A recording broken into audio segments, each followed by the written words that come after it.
Selamat siang semuanya. Kami dari kelompok 5 akan presentasikan hasil kerja kami dengan aplikasi kami yang berjudul Convect. Jadi kelompok kami kali ini beranggotakan 5 orang. Yang pertama yaitu Milson Prawira Yarchi, kedua yaitu Wiki Hendra, ketiga yaitu Cevanton Ernesto Guevara, keempat yaitu saya sendiri, Kevin Ajarus Makalu, dan yang kelima Enrico Rumambi. Next. Jadi outline dari presentasi kami kali ini yaitu terdiri dari 4 inti. Yang pertama yaitu kriteria, kedua yaitu komponen, ketiga yaitu proses, dan yang terakhir yaitu komponen desain. Next. Pada bagian kriteria kami memiliki 5 kriteria. Next. Yang pertama ada very important. Dalam very important kami memiliki usable, correct, secure, dan reliable. Usable memenuhi kebutuhan pengguna. Sedangkan correct adalah data yang ada harus benar dan tepat. Lalu secure, data kalian harus dijaga dengan baik. Yang terakhir terdapat reliable, fungsi yang ada pada sistem harus berjalan dengan baik. Next. Important. Pada important kami memiliki efisien, fleksibel, testable, comprehensible. Pada efisiensi penting namun tidak tergolong sangat penting. Lalu pada fleksibel, pembaharuan aplikasi cukup jarang namun penting jika perlu dilakukan. Terdapat juga testable yang berarti pengetesan sistem penting agar berjalan sesuai direncanakan. Lalu yang terakhir komprehensibel, sistem berfokus kepada masyarakat sehingga lebih mudah dipahami. Next. Di sini adalah kriteria less important. Di dalamnya terdapat reusable dan interoperable. Reusable tidak terlalu dibutuhkan karena konflik dari reusable. Lalu interoperable tidak digunakan karena dapat membahayakan user. Next.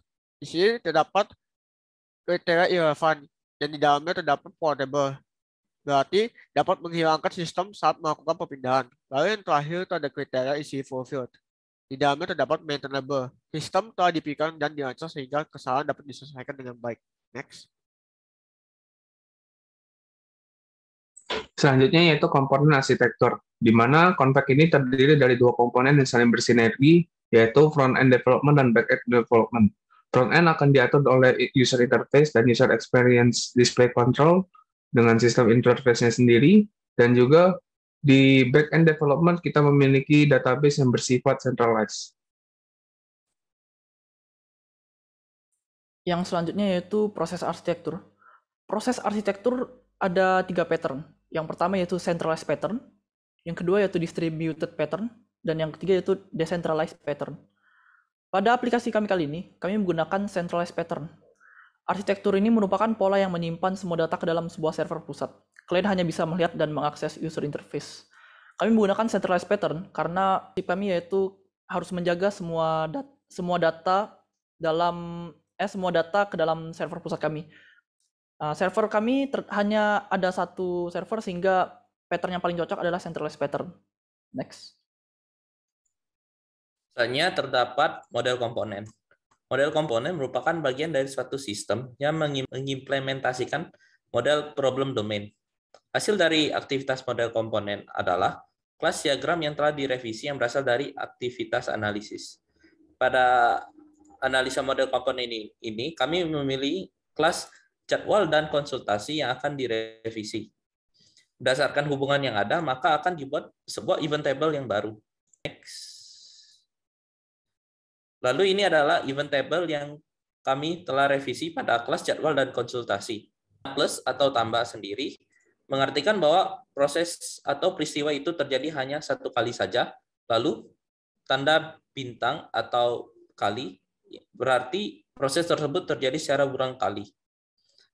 Pada kelas event table ini, kelas event dibuat jadwal dan konsultasi hanya bisa dilakukan satu kali saja. Lalu event dicek. Kelas jadwal dan konsultasi bisa dicek berkali-kali untuk memastikan jadwal yang ada. Lalu event diupdate, pada jadwal bisa dilakukan secara berkali-kali, sedangkan pada konsultasi hanya bisa satu kali saja. Lalu event dilaksanakan, pada kelas jadwal dan konsultasi hanya bisa satu kali saja. Lalu kelas dibatalkan, pada jadwal dan konsultasi hanya bisa dilakukan satu kali saja juga. Next. Lalu ini merupakan hasil dari kelas konsultasi dan jadwal yang telah direvisi. Dapat kita lihat di sini bahwa terdapat penambahan kelas baru serta atribut baru yang ada.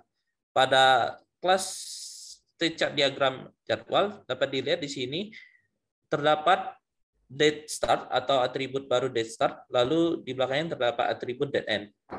Lalu yang kedua ini adalah penambahan state chart diagram kelas cek jadwal, yaitu dibuat dilaksanakan, lalu dapat dilakukan dicek dan diupdate. Lalu yang terakhir merupakan kelas state chart diagram untuk konsultasi, yang di sini terdapat penambahan yaitu status, create time, dan finish time. Next. Setelah itu masuk ke dalam function komponen di mana kita merevisi sequence diagram. Dan terutama yaitu di sini memiliki fungsi yaitu membuat jadwal di mana memiliki simple complexity dan dengan type update. Di mana model kelas jadwal akan dimasukkan oleh update dan akan bertanya apakah apakah data dalam jadwal tersebut telah ada atau tidak. Jika ada, maka sukses akan merubah jadwal, berhasil terupdate, jika gagal, maka gagal. Karena model kelas diagram jadwal itu berdekat, itu memiliki koneksi dengan model kelas konsultasi, sehingga model kelas konsultasi juga akan update secara otomatis. Yang kedua yaitu reverse sequence diagram dari membatalkan jadwal, di mana dengan simple complexity dan type-nya update. User akan update dari status konsultasi menuju model kelas konsultasi. Apakah berhasil untuk update, maka statusnya akan berhasil untuk diupdate dalam status konsultasi. Jika gagal, maka gagal membatalkan. Setelah pembatalan tersebut, maka model kelas konsultasi dan model kelas jadwal akan terkoneksi sehingga di kelas jadwal juga akan mengikuti model kelas konsultasi. Yang ketiga yaitu fungsi mengganti jadwal, di mana dengan medium complexity dengan type update. Pertama-tama akan melakukan update jadwal konsultasi kepada model kelas konsultasi. Jika berhasil, maka jadwal akan terupdate.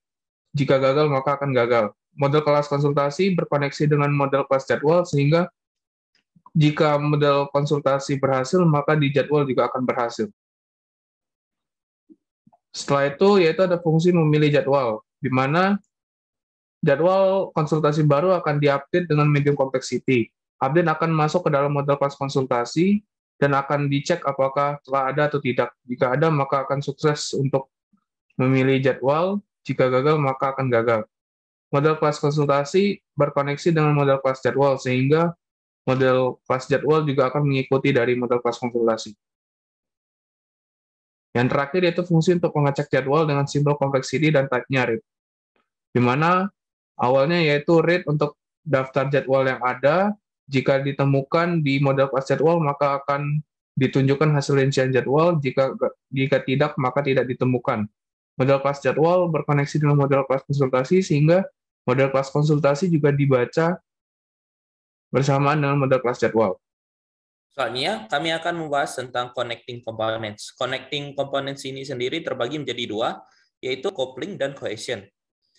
Pada bagian coupling terdapat 4 bagian, yaitu yang pertama outside coupling, kedua inside coupling, ketiga coupling from below, keempat sideways coupling. Lalu pada bagian cohesion terdapat 3 bagian, yaitu low cohesion, medium cohesion, dan yang terakhir high cohesion. Next. Lalu ini merupakan contoh dari 3 gambar yang kami ambil dari coupling tersebut. Pada aplikasi kami hanya menggunakan 3 tipe coupling itu sendiri. Yang pertama yaitu coupling from below. Pada gambar pertama ini termasuk dalam coupling from below karena class member dan dokter langsung mengakses private properties pada superclass yang ada pada user. Lalu yang kedua adalah sideways coupling. Ini dikarenakan admin yang hanya bisa mengakses kelas laporan itu sendiri. Lalu yang ketiga terdapat outside couplings, di mana contoh di sini kelas member dapat mengakses informasi umum. Nantinya ID member tersebut akan secara otomatis tercatat dalam sistem karena langsung mempengaruhi akses pada public properties. Baiklah, sekarang tadi coupling telah dijelaskan, sekarang saya akan menjelaskan mengenai cohesion-nya. Cohesion yang pada contoh ini hanya ada pada gambar pertama, yaitu gambar generalisasi. Pada gambar pertama tersebut, cohesion yang dipakai adalah cohesion yang paling baik, yaitu high cohesion. Tingkat cohesion yang ada pada kelas member dan dokter dapat dikategorikan sebuah cohesion yang baik Karena pemisahan kelas pada member dan dokter memberikan dampak yang baik. Karena pada saat query dijalankan untuk pengambilan data, data yang diambil akan sesuai dengan apa yang diinginkan. Data yang diterima tidak akan terdapat redundansi. Next. Ini merupakan gambar kelas diagram setelah kami melakukan revisi pada beberapa kelasnya, serta ditambahkan function-functionnya. Next. Kesimpulannya, sistem yang telah perbarui yang ada di sistem aplikasi kontak ini merupakan sistem yang lebih efisien dan terjamin keamanannya daripada sistem sebelumnya. Sistem ini juga dibuat secara efisien dan fleksibel agar pengolahan data yang ada menjadi lebih mudah. Tentunya, data yang ada akan disimpan secara aman untuk menjaga privasi penggunanya. Sekian presentasi dari kelompok kami. Atas perhatiannya kami ucapkan terima kasih.